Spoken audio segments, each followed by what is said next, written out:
COSM, as you've learned, is a place for deliberation and debate. George and I like to say that a conference where everyone agrees is a boring conference. So just to recap, this morning, Ray Kurzweil told us that we're going to upload ourselves to the cloud and live eternal life. And then you heard from some of our guys from our perspective that, well, eternal life is a real thing, but we're not meaty machines. We're non-computable, something special and unique about human beings. So that's just one example of the differences of opinion you'll hear at COSM, and it's a hallmark of our conference. So speaking of that, this next session may involve some deliberation and debate. And I'll remind some of you were here 2 years ago when Speaker Gingrich appeared, and he's our next speaker via Zoom.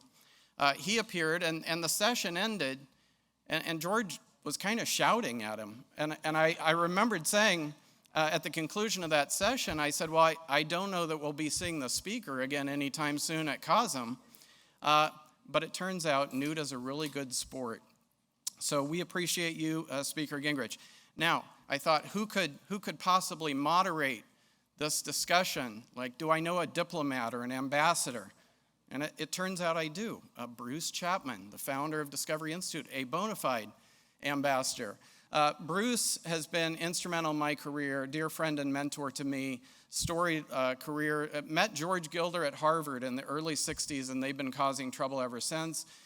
Bruce was on the Seattle City Council. He served as Washington's Secretary of State. He served in various capacities in the Reagan White House, and then as ambassador to the UN mission in Vienna, Austria. So what better person to manage this discussion, which I'm sure will be spirited, than Ambassador Bruce Chapman, my friend and the founder of Discovery Institute.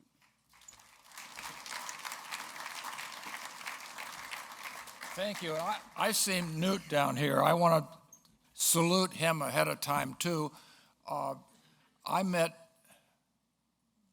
then Congressman from Georgia, Newt Gingrich, when he was running the Conservative Opportunity Society in the Congress in the early 1980s.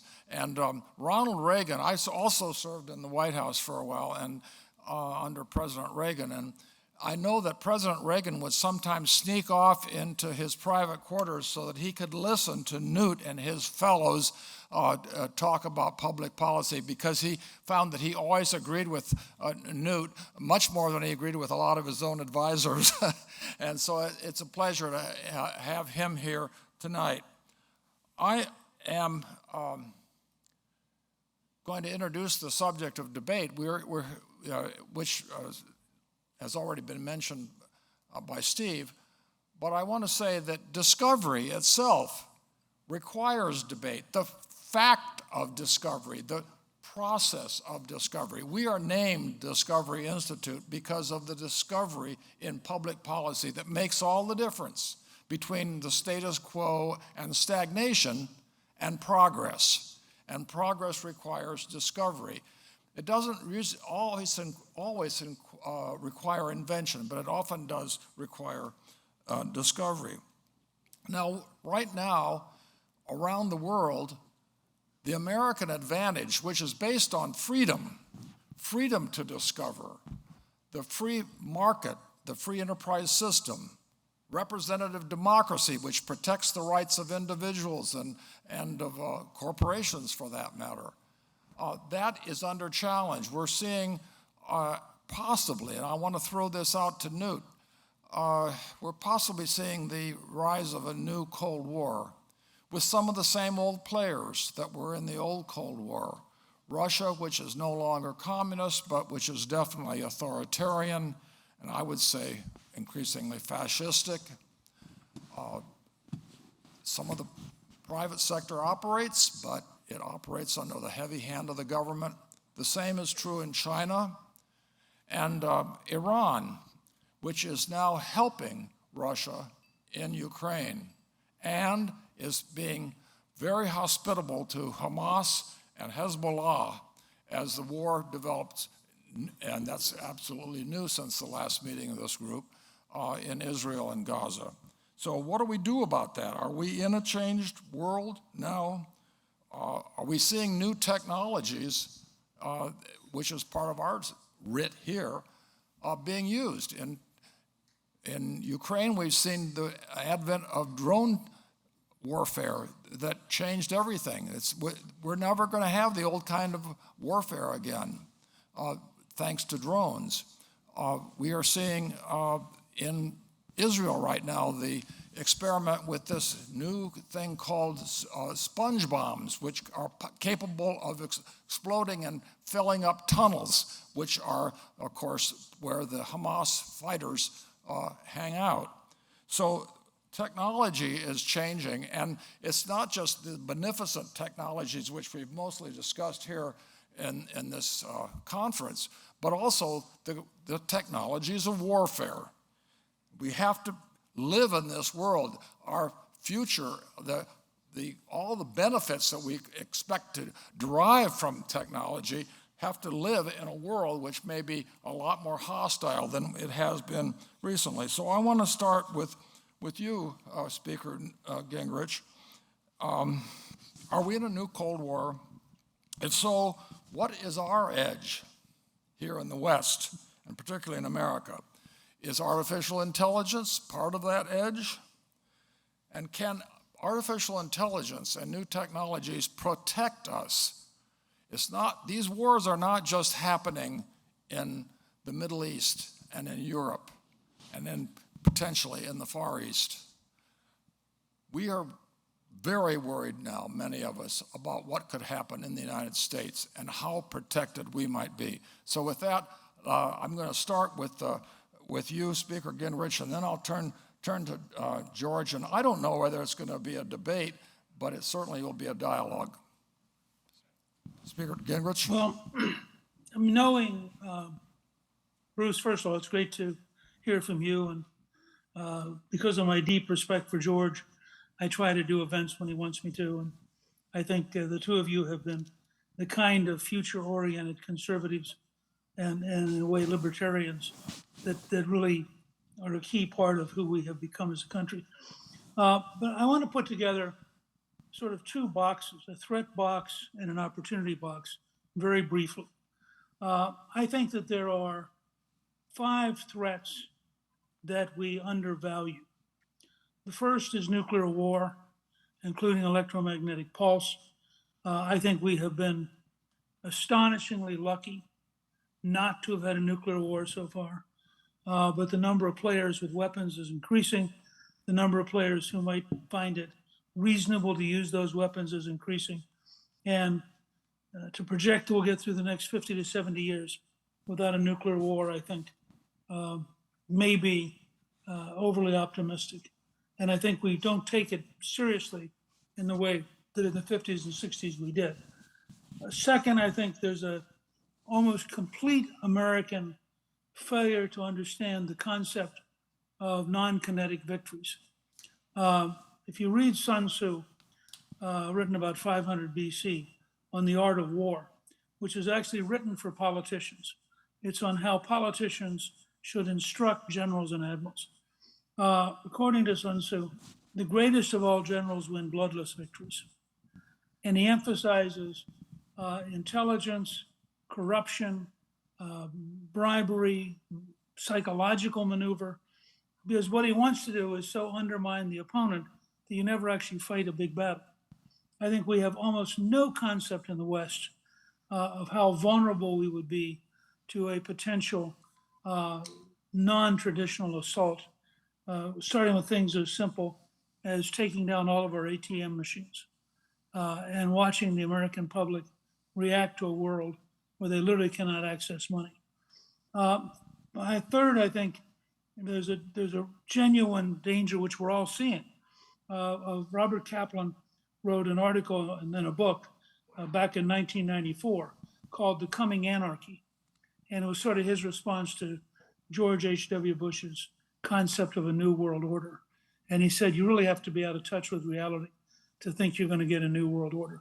I think we really underestimate the depth of anarchy, including the number of people working for Mexican cartels in American cities, the scale of the drug culture, having 100,000 Americans a year die from drug overdoses. That's more than the 8-year casualty in Vietnam annually every year. So there's a whole range of anarchies. Fourth is the decay of our systems. If you look back at COVID, CDC was incompetent. The public health people range between lying and incompetence. The whole system, the school systems are so bad that just south of you, Oregon has adopted a law that you do not have to be able to do math or read or write to get a high school diploma on the grounds that it discriminates against minorities to ask them to actually be competent. In Baltimore, there are 5 high schools in which not a single student can do math, not one in 5 high schools. So the decay of the system in general is enormous. Then lastly, I would say that we underestimate the depth of the American cultural civil war. You see a little bit of it in a shocking way with the overt pro-terrorist anti-Semitism on the campuses, but it's much deeper than that, and has the potential, I think, to wrench our country in ways we haven't seen since the 1860s. And then I think in terms of threats, there are unknowns. Will Russia win in Ukraine by just sheer brute persistence? Will the Iranians do something insane because it makes sense in their religious framework? Are the Chinese economic and political decay an advantage for us? Because it's clear that the Chinese leadership is not achieving what they hope to, and it's increasingly clear that they don't even have working control of their elites, who they keep disappearing. On the other side, so those are the dangers, those are the threats. On the positive side, the scale of technological change occurring with the news media failing to cover it, the politicians failing to understand it, and the bureaucracies mostly slowing it down and screwing it up, is astonishing. If you take artificial intelligence and as a subset of that, just very, very large scale computational abilities, robotics and biological advantages or advances, you're probably on the edge of a wave of breakthroughs comparable to any other period in human history. And normally they should be grounds for enormous optimism. We have a project at Gingrich 360 looking at longevity studies, and we think that 115 will presently become the norm and 150 will be the goal. And that's for people who will be leading very full lives. And I don't think any of that's particularly, implausible. So on the one hand, I'm extremely optimistic that the breakthroughs that are coming are an enormous wave of change. On the other hand, I'm very concerned that we'll manage to somehow get into such a gigantic mess that we will really, in a sense, tear our civilization apart. And I don't know that we are faced with a Cold War per se. I do think there's a broad coalition of autocrats who jointly agree that imprisoning your citizens and corrupting your society and living very, very nice lives are good things. And they see each other as peers. And they all think that, those, I mean, again, it's a little bit what Lincoln kept saying all through the Civil War. We've, for most of human history, there have been hierarchies in which the people at the top exploited everybody else. And when he talked about that we're fighting a great war to determine whether this system or any society based on this system can survive, he meant it, because he felt that if the Union lost, that you would see the monarchies reclaim their ability to dominate and exploit everybody. So I think we're not quite in a Cold War. We're rather in a civilizational struggle between people who believe in human dignity and the rule of law and the notion that your rights come from God, and a combination of authoritarians and barbarians. You had barbarians on October 8th in Israel, massacring people in a way that literally resembles the Middle Ages or earlier. You have the Russians behaving with equal or greater ruthlessness. We just don't focus on it with the same emotion. But a lot of the stuff the Russians have done in Ukraine is fully comparable to Hamas. And you have Xi Jinping, who is running an increasingly paranoid totalitarian state. And I think it's going to be, given their economic problems, I think it's going to be very interesting to see whether or not, in fact, he can survive. Just because, when you keep eliminating all of your closest friends, at some point you run out of closest friends. So that's sort of my sweeping introduction. Knowing George, I am confident we'll now have an interesting discussion or debate, whichever he wants. Go ahead, George. Go ahead. Thank you. Excellent remarks. I mean, I agree with virtually everything you said. I mean, I think that was a brilliant exposition.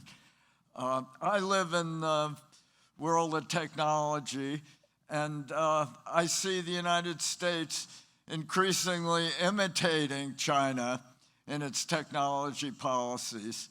It's now allocating $500 billion in its CHIP Act, which is designed to somehow make the U.S. Independent in semiconductors. Simultaneously, we're imposing major restrictions on Taiwan, the leading semiconductor manufacturer in the world, which is Taiwan Semiconductor. And I think we're denying high-end chips. We're denying the right of TSMC to sell high-end chips to China. And the result of this policy is to drive China into, they're actually going to achieve chip independence and chip sufficiency, while we find ourselves increasingly facing a dire shortage of semiconductor talent and engineering skills. And this is already manifested in one of the big positive developments as a result of our campaign around the world to deny chips to China. TSMC offered to, or were persuaded to create a major manufacturing plant in Arizona. They've spent a year or so contemplating this and making major measures, and we were offering huge subsidies for them to build, but they finally had to give up because they couldn't find the talent, the personnel that would be needed to build a chip manufacturing company. And allocating $500 billion to chips at the end of Moore's Law, where Moore's Law is reaching its kind of heat crisis. It's increasingly costly in terms of heat emissions to reach new generations of smaller geometries. And we might have a lesson, despite all this, all these policies we're directing against China, it's disrupting the world semiconductor industry outside of China. But in China, which is allocated, we spend $325 billion for projected for new chip factories. China is spending $23 billion. A tenth of, not a tenth, but a small proportion of our expenditures. And their yield, they're increasingly making big breakthroughs. And Huawei has, graphene is going to transform the whole, we've been talking about graphene all through this conference. It's the new material that will transform virtually all industries. It's a single layer of carbon atoms that is 200 times stronger than steel and 1,000 times more conductive than copper and more transparent than glass. It's the thinnest material. It's the future. We're investing $500 billion in the past in some sort of communist policy from Washington to manipulate, reconstruct the world chip industry. China's producing new chips, and Huawei's got more graphene patents than any other company in the world. Alibaba is producing new graphics processors that are competitive with NVIDIA. I just think that we're in some delusional world where we think we can fight a Cold War by imitating the communists. Well, I don't disagree with anything you just said. Okay. This is getting hard to make it into a debate. The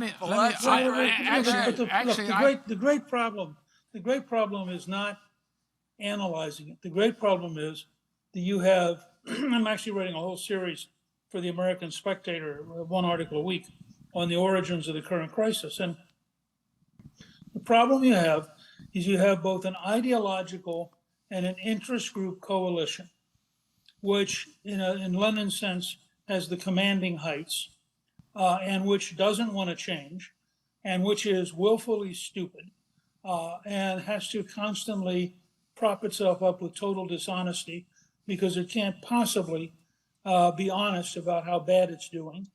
And the answer is always more bureaucracy, more money, when in fact, that's almost never the answer. You're right.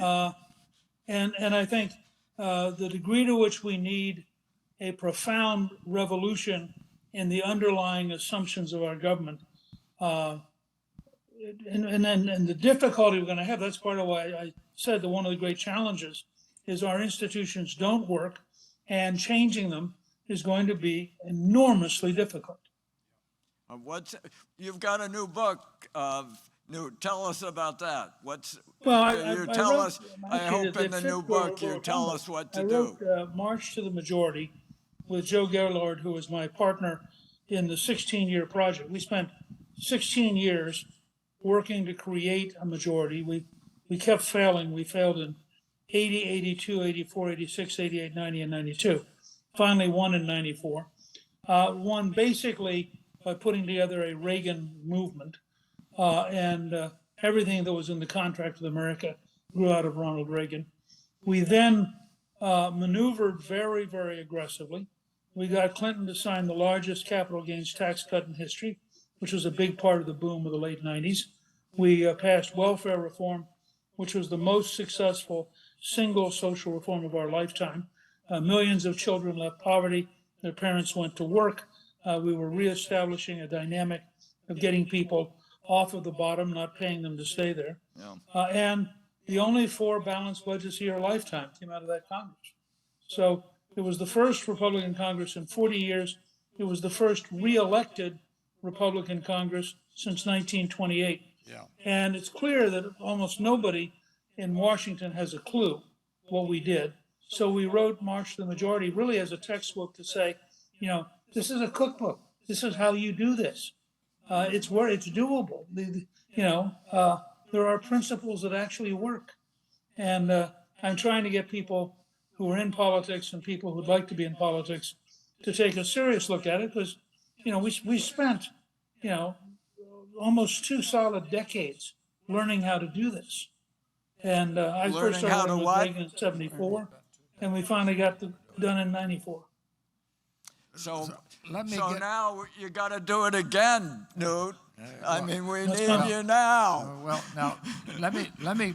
I want to bring this back to the topic, okay, of the discussion, which is our international challenges. And one of the things that's impressed me in the last month is how much Israel is challenged, and how much we depend on it. We've had several people, Newt, who have been coming to us like you, on Zoom, but from Israel. And so many inventions have come from Israel. Of course, George wrote the great book, The Israel Test, which is fabulous.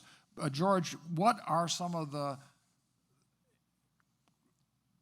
record-breaking, pathfinding developments in Israel that we depend upon? They're kind of an incubator for a research and development incubator for American technology. They sure are. I mean, this whole idea that's conveyed often in Washington that somehow Israel is a dependency of the United States. In the world of technology, I see all our companies dependent on Israel for critical advances and new inventions. Jim Tour of Rice has carried out a revolution in graphene. Graphene is the material that's going to replace aluminum and silicon chips and going to refuse spinal cords. I mean, it's a miracle breakthrough that the key insights came from Jim Tour's lab at Rice. And if you go to Rice now, Jim Tour's lab is the biggest building on the campus. And his lab produced a whole series of companies to start in graphene. And he couldn't persuade American venture capitalists. They were too oriented toward AI and software, and he couldn't get them to invest in startups in graphene. And so, but he managed to launch 18 companies. Fortunately or unfortunately, they're in Israel, most of them. One of them is in the United States and in Canada, called Universal Matter, which is really the biggest breakthrough from which gives graphene an aluminum moment where you can suddenly produce it in volume. But 18 of these companies, all originating at a lab in Houston, found their financing and personnel in Israel, and that's where they are. And they're embattled now. But this is Intel is an Israeli company. Anyway, I can go through Google, all these. IBM's Watson is really in Israel, 500 researchers in Israel. It's just Israel is central to the U.S. economy, and the Israel test is whether we understand that and understand their predicament. Well, the next question, and I'll throw this back to you, Speaker Gingrich, is what do we do to protect Israel? Because we are a free country. We do have this system, and so are they. So is the United Kingdom and Singapore and some other great places where innovation takes place. But Iran is a powerful group, and their fingers are in everywhere. And right now we're facing the possibility of serious long-term damage. Do you have any recommendations on foreign policy that relate to protecting their interests and Israel's interests in the Middle East? Well, you have to start with understanding that modern liberals saw The Lion King and thought it was a documentary. And so they think lions and zebras sing and dance together. And when you try to explain to them that lions actually eat zebras, they tell you that can't be true because they saw the movie. So you have Biden in an idiotic moment in order to appease people largely in Michigan who may defeat him for re-election, deciding he will call for Israel to have a pause in the effort to destroy Hamas. Now, I think if somebody in England or France had said to Lincoln, we think he should occasionally have a humanitarian pause so that humanitarian goods can get into Richmond, he would have said, I'm in the business of winning this war, not extending it. And the answer is no pause, period. Yeah. There are only two major challenges for Israel. One is the absolute, total, complete destruction of Hamas. And this should not be very complicated.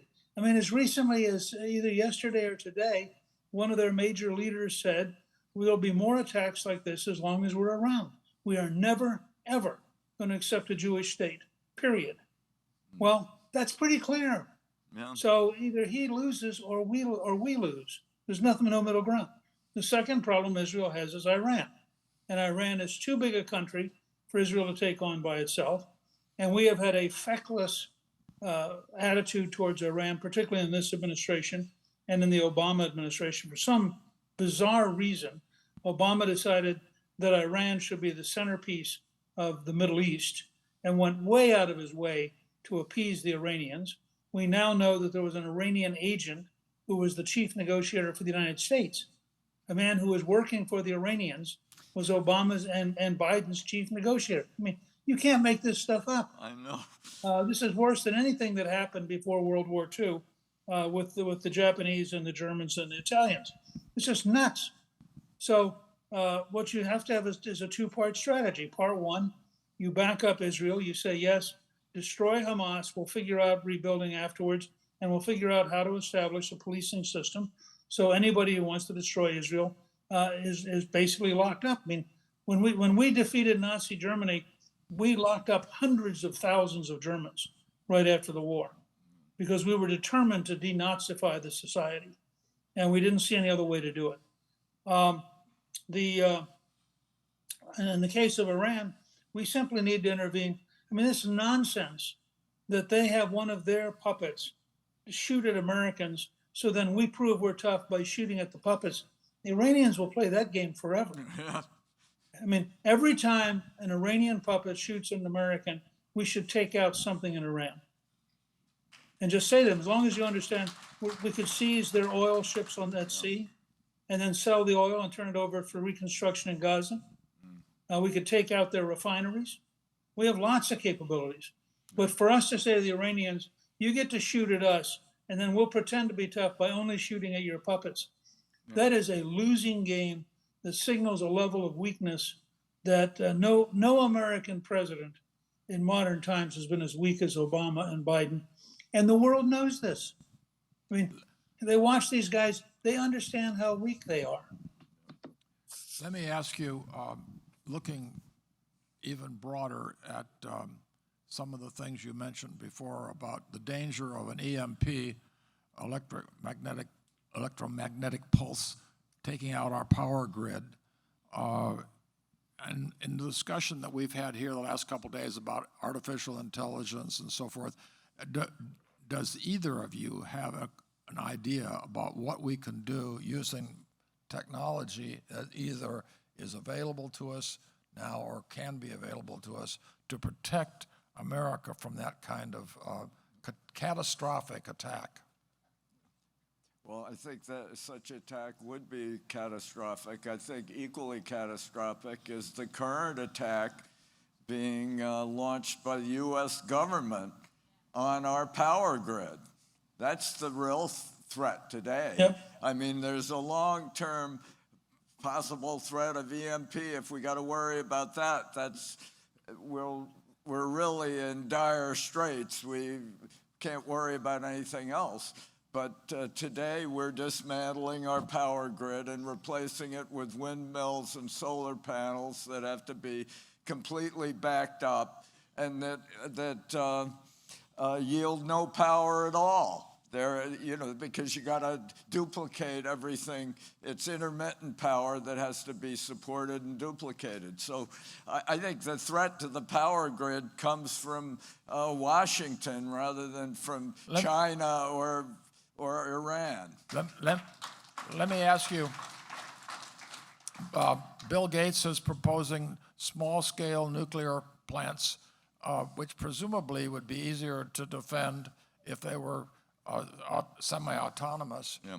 And is that even on the horizon? I don't hear anybody talking about it other than... Yeah, look, there are models being built now. Yeah. And there has been some investment in that. And that's probably a significant part of the future. And a lot of people, I think Google among others, are looking at putting those next to their large facilities because they want to have a guaranteed electric supply. I would just say, and I'm going to have to leave in a minute, but I would just say about what George just said, that I agree with him, except I think it's a yes and. Yes, as long as the current government is dominated by people whose entire understanding of the world is irrational, factually false, and driven by semi-religious ideologies, we're going to remain in trouble, period. But in addition, an EMP problem is a very explicit problem. My former co-author, Bill Fortune, has written a brilliant book called 1 Second After, in which he walks you through a year in a small town in North Carolina after an EMP attack. We know how to defend against it. It requires a substantial but not irrational investment. And we're tied up between a government that throws money away like crazy on stupid things that don't work, but won't invest in protecting the grid, and a utility industry that doesn't want to spend the money because there's no return on it. It's all defensive. But I would say that second only to a major nuclear war, an EMP event is the greatest single threat to our civilization, and we have no idea how bad it would be. And I think that it's almost criminal, the degree to which our government today is incompetent and dishonest and refuses to learn anything. And at least, and that's where we are. And I've got to run. I apologize, but I'm always delighted to have a chance to chat with George, who's one of the great technology futurists of our time. And I always learn a lot. And I was taking notes a while ago, both about graphene and about some things in Israel. So you now have me off and running in a whole new zone as usual. I always get at least one big breakthrough when I interact with George. It makes me, it reminds me how little I know and how useful it is to have really smart friends.